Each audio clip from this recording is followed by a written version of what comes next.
2024 সালে মাধ্যমিক পরীক্ষার সমগ্র এমসিকিউগুলো সমাধান করব। তাহলে প্রথমে দেখো বলি যে একটি বহিজাত প্রক্রিয়ার উদাহরণ, চারটে অপশান দিয়ে দেখো: ভূমিকম্প, অগ্নুৎপাত, পাত সঞ্চালন, আবহবিকার। তোমরা সঠিক অপশানটি করবে আবহবিকার। পার্বত্য হিমবাহে শীর্ষদেশে হিমবাহ ও পর্বতগাত্রের মধ্যে সংকীর্ণ ও গভীর ফাটলগুলিকে বলে। চারটে অপশান ছিল: বাকসুন, কেভাস, অ্যারিড আর শার্ক। সঠিক অপশানটা করতে হবে তোমাকে, কয়ের অপশানটা হচ্ছে বাকসুন। 3 নম্বর হচ্ছে বায়ুমণ্ডলের যে স্তরে আবহাওয়া গোলযোগ লক্ষ্য করা যায় সেই স্তরটি হলো চারটে: স্ট্র্যাটোস্ফিয়ার, মেসোস্ফিয়ার, ট্রপোস্ফিয়ার, আয়নোস্ফিয়ার। তাহলে গোলযোগ লক্ষ্য করা যায় কোথায়? তোমার ট্রপোস্ফিয়ারে।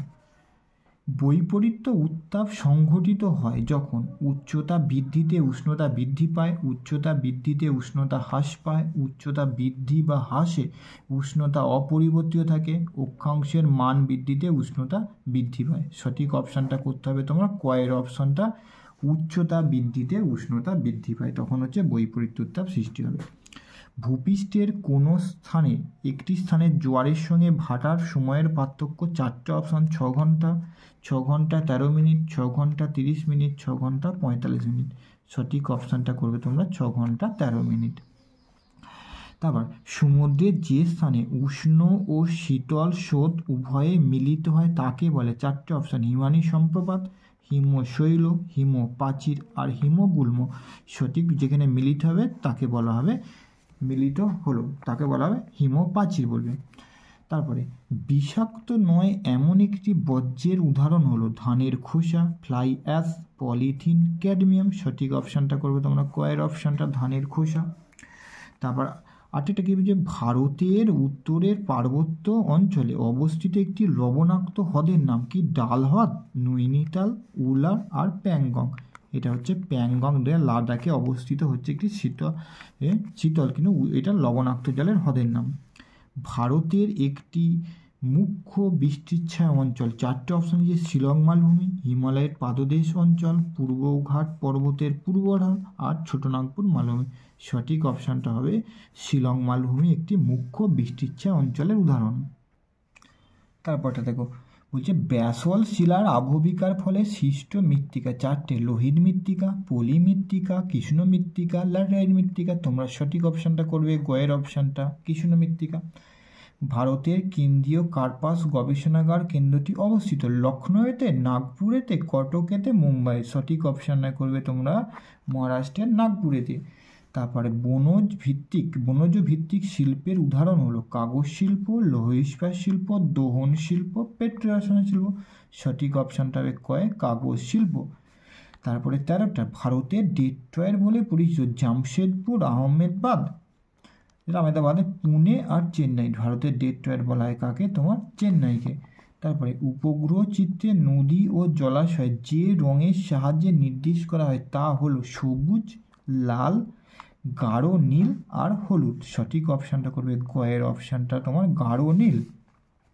এবার শুদ্ধ অশুদ্ধগুলো: নদীর উৎস অঞ্চলে ধারণ অববাহিকা সৃষ্টি হয়, এইটা প্রথমে করবে তোমরা শুদ্ধ।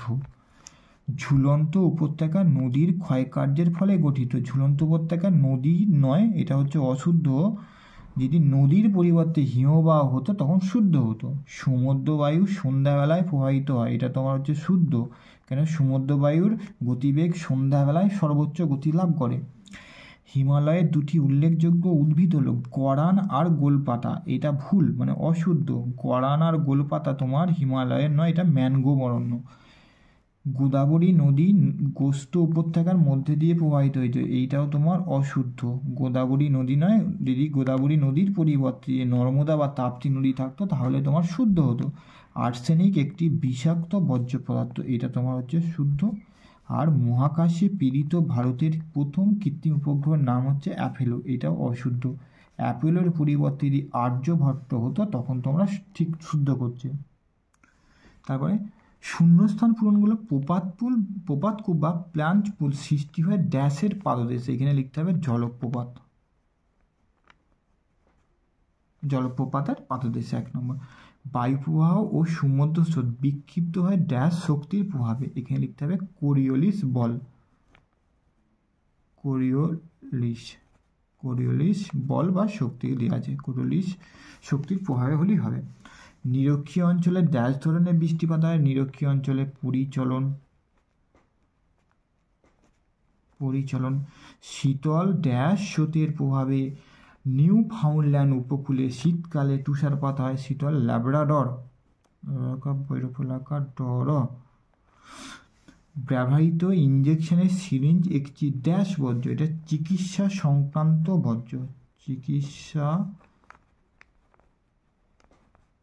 সংক্রান্ত বর্জ্য, বা সংক্রামক, ঠিক আছে। ন্যাপথা ড্যাশ শিল্পের প্রধান কাঁচামাল, ওই যে ন্যাপথা হচ্ছে পেট্রো রসায়ন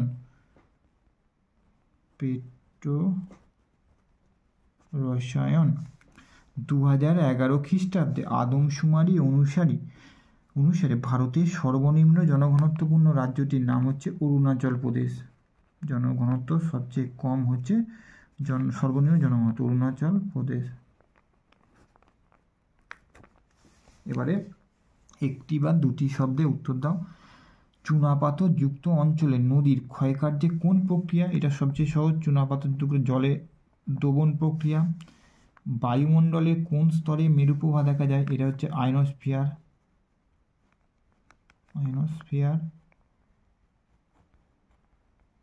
বা থার্মোস্ফিয়ার।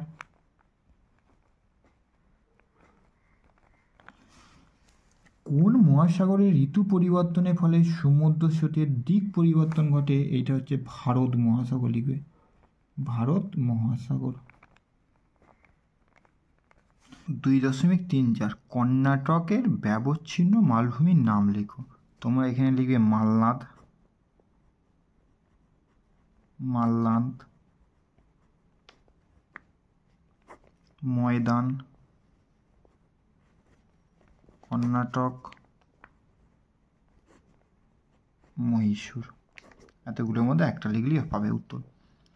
কোন শক্তিশালী ক্রান্তীয় ঘূর্ণিঝড়ের প্রভাবে 2020 খ্রিস্টাব্দে দক্ষিণবঙ্গে ক্ষতিগ্রস্ত হয়েছিল?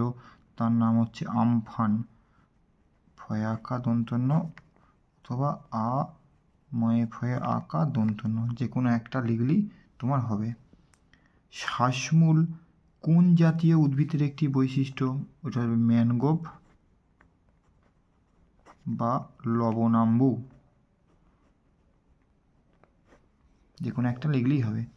খনিজ তেল ও প্রাকৃতিক গ্যাস পরিবহনে কোন পরিবহন মাধ্যম সবথেকে খুবই উপযোগী?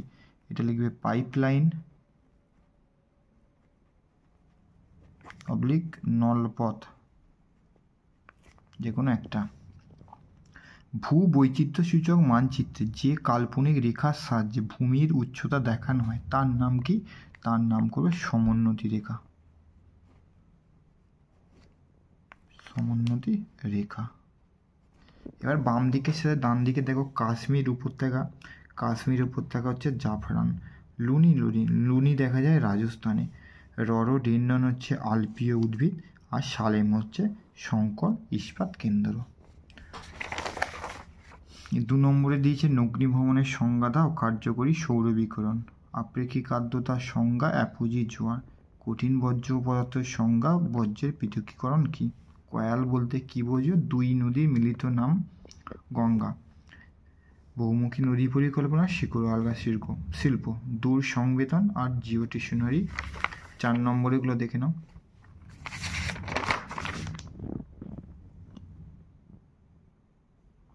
আর 5 নম্বরগুলো দেখে নাও। এবার আসা যাক ম্যাপ পয়েন্টিংগুলো আমরা করবো। 1 নম্বরে 6.1 মেঘালয় মালভূমি। তাহলে ভারতের ম্যাপে আসার পর মেঘালয় মালভূমি, এই যে অংশটা আছে এর মাথা থেকে ঠিক এই অংশটা তুমি করে দিচ্ছ, আর এইটাকে তুমি বাংলাদেশের ঠিক ওপরটা এটা তুমি পূরণ করে দেবে। এই অংশটা তুমি পূরণ করে দিচ্ছ। এই অংশটা পূরণ করে দেওয়ার ফলে এইটা তোমার হয়ে গেল মেঘালয় মালভূমি। 6.1 কি করলাম আমি? মেঘালয় মালভূমি। 6.1 হয়ে গেল মেঘালয় মালভূমি। তারপরে 2 নম্বরে দেখো মালাবার উপকূল। তাহলে 2 নম্বরে মালাবার উপকূল আমি যদি নীল অংশটা বা অন্য কোনো কালার দিয়ে দেখানোর চেষ্টা করি দেখো, বা অন্য এইটাই পেলাম। ধরো মালাবার উপকূল, মালাবার উপকূলের এই শুরু অংশটা ধরবে, আস্তে আস্তে ধার বরাবর ওপর দিকে চলে যাবে। এইটাকে এবার আমি পূর্ণ করে দিচ্ছি, এটাকে নীল কালারে দেখালাম মালাবার উপকূল। এই অংশটা আমি পূরণ করে দিলাম, এই অংশটা পূরণ করে দিলাম। তাহলে এইটা তোমার হয়ে গেল 6.2। 6.2 হচ্ছে মালাবার উপকূল। মালাবার উপকূল 6.2। 6.3, 6.3 আছে নর্মদা নদী। 6.3 হচ্ছে নর্মদা নদী। নীলে দেখাবো নর্মদা নদী। দেখো এই যে খাঁজটা আছে, এই যে খাঁজের অংশটা, তাহলে এই খাঁজের অংশ থেকে তুমি একটু উপর দিকে উঠে আস্তে আস্তে ধরো এই দিক থেকে প্রবাহিত হয়ে তোমার পশ্চিম দিকে পড়েছে, একটু মোটা হয়ে গেল, এটা শুরু করে দেবে। এইটা হচ্ছে 3 নম্বরে। এটা হচ্ছে তোমার 6.3 কোন দিকে প্রবাহিত হচ্ছে, তোমার পূর্ব থেকে পশ্চিম দিকে এই প্রবাহটা দিতে হবে। এটা হচ্ছে নর্মদা নদী, এটা হচ্ছে নর্মদা নদী হয়ে গেল। 4 নম্বরে আছে তোমার কি পড়েছে, শীতকালীন মৌসুমি বৃষ্টিপাত যুক্ত অঞ্চল। অন্য একটা কালারের মাধ্যমে যে ব্ল্যাকই আমি দেখাই, ধরো শীতকালীন ব্ল্যাকে বা অন্য লাইট সবুজে দেখানো হচ্ছে। শীতকালীন বৃষ্টিপাত যুক্ত অঞ্চল, আমি এই অংশটা থেকে এই অংশটা কি করে দিলাম, পূরণ করে দিতে হবে। এটা যদি নীল কালার দিয়ে পূরণ করি আমি, বৃষ্টিপাত বলে নীলের যদি করা হয় গোটাটা,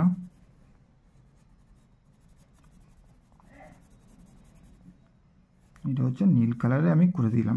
তাহলে এটা হচ্ছে 6.4। 6.4 কি বলছে, শীতকালীন এটা করমণ্ডল উপকূল, করমণ্ডল উপকূল। আর ব্র্যাকেটে তোমরা লিখে দেবে শীতকালীন মৌসুমি বৃষ্টিপাতযুক্ত অঞ্চল, যেটা প্রশ্নটা পড়েছে। এবার 6.5। 6.5 আছে একটি লবণাক্ত মৃত্তিকাযুক্ত অঞ্চল। তাহলে লবণাক্ত মৃত্তিকাযুক্ত অঞ্চলে যদি আমি ব্ল্যাক অংশ, লবণাক্ত মৃত্তিকা অনেকগুলো করা যাবে। এই অংশটা সুন্দরবন, এইটা তোমার হচ্ছে করলাম একটা। এইখানটা হচ্ছে মহানদী অববাহিকা, এইটা হচ্ছে কৃষ্ণা আর গোদাবরী নদী অববাহিকা। এই 4টে, একটা সবগুলি কিন্তু এইটা তাহলে এইগুলো সবই কিন্তু লবণাক্ত মৃত্তিকাযুক্ত অঞ্চল। এটা তোমার দেওয়া আছে 6.5। 6.5 এইটা দেখালাম, শুধু আমি লিখলাম সুন্দরবন। তোমরা কিন্তু আরও করা যাবে, সুন্দরবন লবণাক্ত মৃত্তিকাযুক্ত অঞ্চল, লবণাক্ত মৃত্তিকা যুক্ত অঞ্চল। এছাড়াও লবণাক্ত মৃত্তিকাযুক্ত অঞ্চল তোমরা এই জায়গাটা আবার রাজস্থানের যে অংশ আছে, এই অংশটাও যদি কেউ দেখায় মৃত্তিকাযুক্ত অঞ্চল, এবং বা এই যে গুজরাটের যে কচ্ছের রণ অংশ যে আছে, এই অংশটাও তোমার 6.5ই হবে। 6.5 লবণাক্ত মৃত্তিকাযুক্ত অঞ্চল, এই অংশটা দেখালো হবে। অথবা সুন্দরবন, মহানদী অববাহিকা, কৃষ্ণা গোদাবরী নদী অববাহিকার এই অংশই 4-5টার মধ্যে যে কোনো একটা অংশ দেখালেই তোমার হবে। তারপর 6.6 আছে দেখো ভারতের কেন্দ্রীয় বনভূমি গবেষণা। ভারতের কেন্দ্রীয় বনভূমি গবেষণার নাম হচ্ছে দেরাদুন। দেরাদুন কী করে করবে, এই যে অংশটা তোমার ধরবে খাঁজের ঠিক একটু নিচেটা, এই অংশটা, এইটা হচ্ছে তোমার হয়ে গেল। তাহলে এইটা হচ্ছে তোমার দেরাদুন, এইটা তোমার হচ্ছে দেরাদুন কি কেন্দ্রীয় অরণ্য গবেষণাগার, কেন্দ্রীয়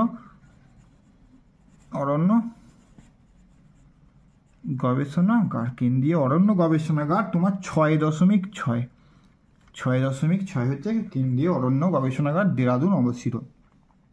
6.7 পূর্ব ভারতের একটি চা উৎপাদক অঞ্চল। পূর্ব ভারতের একটি চা উৎপাদক অঞ্চল, এই ডিপ সবুজ কালারে দেখায়, তোমার একবারে পশ্চিমবঙ্গ থেকে শুরু করবে, অসমের ব্রহ্মপুত্র নদ অববাহিকা হয়ে শুরু করে তোমার এই অংশটা দেখিয়ে দেবে। এইটাকে আমি দেখিয়ে দিলাম। এই অংশটা গোটাটা হচ্ছে পূর্ব ভারতের একটি চা উৎপাদক অঞ্চল। 6.7, এটা হচ্ছে তোমার 6.7।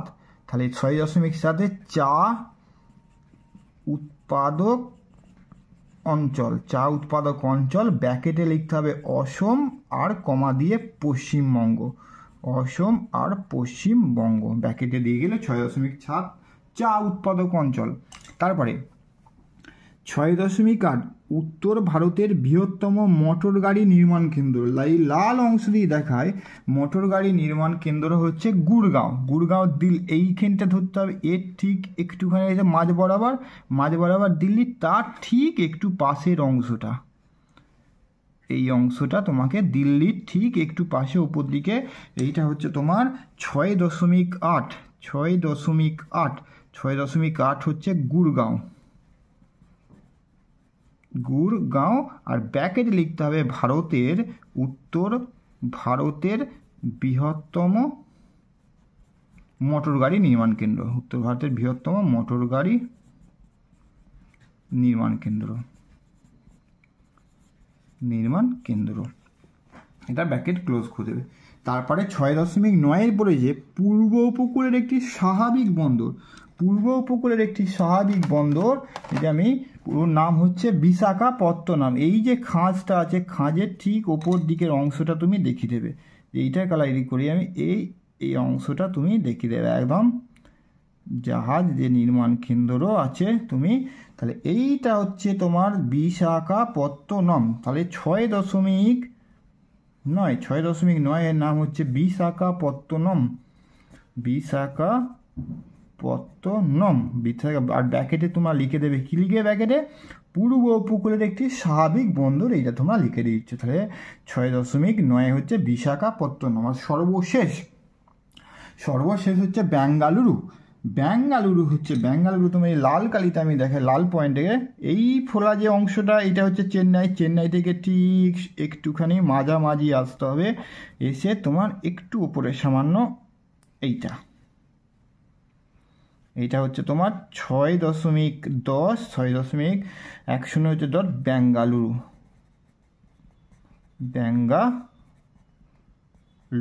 বেঙ্গালুরু 6.10। তাহলে 2024 সালে ম্যাপ পয়েন্ট যেগুলো পড়েছে সেগুলো একত্রে দেখানো হলো।